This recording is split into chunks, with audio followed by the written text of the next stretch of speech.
Today, I wanted to talk a little bit about what is mindfulness and why does it matter in our everyday lives. Mindfulness is really about being present in this very moment. And why that is important is because majority of people spend their time either in the future, wishing or hoping that things were different, or in the past, feeling either maybe resentful or upset about the way that things have gone, or wishing for a time that had, happened in the past that they really enjoyed. So when we're spending time in the future or the past, then we're not actually present in this very moment. And why is that important? Well, in this very moment is the only time that actually exists here and now.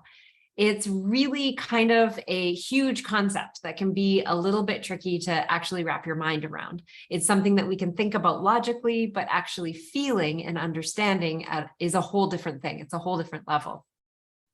Now, the reason that mindfulness is really important is because our feelings and our emotions communicate to us through our body, and they help direct us in life. So, for example, if you're in a situation that you feel really, really angry about, maybe somebody cut you off in line and you're really mad about it, you can feel all that anger bubbling up inside of you. What then happens is that emotion is attached with thought. So it begins with a thought, I'm angry that this person cut me off. It then goes into our body and bubbles up as emotion. And what happens then is that emotion either gets trapped in our body. And if you can imagine, the emotion is like energy that's moving in our body. And if it gets trapped in our physical body, then it has nowhere to go besides in our body. And that's how things like anxiety are formed. It's an anxious feeling that you just, need to move. You need to get this energy out of your body because you feel anxious. And really, it all began with thought. So the reason that mindfulness is really important here is because when you're living in the present moment, you notice things like, I feel really upset right now, or I feel really angry right now that I was cut off here. Now, there's a quote, and right in this moment, I can't remember exactly who said it, but it goes something along the lines of, in between the stimulus or the trigger and your response is that time period, that mindfulness period where you get to choose how you're going to react or respond to something. So when you are in that situation, instead of having the thought, the feeling, the reaction pour out of your body, you're actually thinking, oh, I feel really upset that this just happened right now. What am I going to do about it? How am I going to respond to that in this moment? How am I going to be with the feelings that are inside my body? Will I respond respectfully? Will I shove the feelings down and away? Or will I voice a boundary or say something that feels like I can stand my ground in a way that is, I want to say kind, but it doesn't necessarily need to be that you are like pleasing in a way. It's really expressing the feeling that is coming up without shaming yourself, without making it wrong, understanding that our feelings and emotions are our guidance system. They're here to show us something. So if we are triggered by somebody who cut us off in line, it's an opportunity for us to look inwards. What is it that was triggering there? Why am I feeling so upset? What am I projecting onto this person?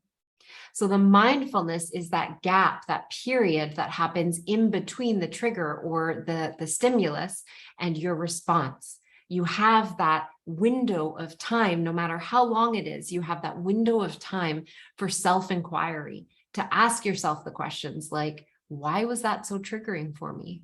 How can I respond in a mindful way? What can I do with these feelings that have come up in my body?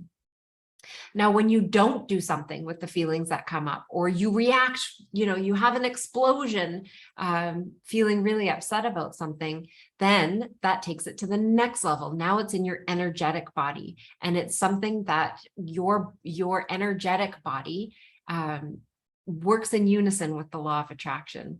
So that energy is now going to be bringing you more situations and more feelings that match that energy. And that's why it's so important to be present to the emotions that you're feeling and understand that there's a huge spectrum of emotions that we all feel. None of them are bad. None of them are wrong. It's in how we choose to respond to the emotions and feelings that we're having. When we are explosive or when we shove them down, we're not actually dealing with the emotions or allowing them to come up and through in a mindful way. That not only impacts our own energy, it impacts the people around us, and it impacts what we're manifesting in the future, whether the future is 1 moment from now or 1 year from now. It's really important to be with the feelings and learn how to mindfully express the feelings. Maybe it means inserting a boundary right then and there, or maybe it means going and talking to a friend to be able to sort out what it is that you went through. There's so many different ways that you can learn how to be with feelings. And in future videos, I will absolutely go over how to be with emotion when it comes up. But the important thing to remember here and now is to be present to that gap. The stimulus or the trigger happens, and then your response to it. There is a gap. There is a time period in there where you have the ability to self-inquire to find out why it was you were triggered and how you're going to respond to that trigger. And that's how you can start incorporating mindfulness into the way that you're thinking and the way that you're feeling, ultimately impacting the way that you're vibrating.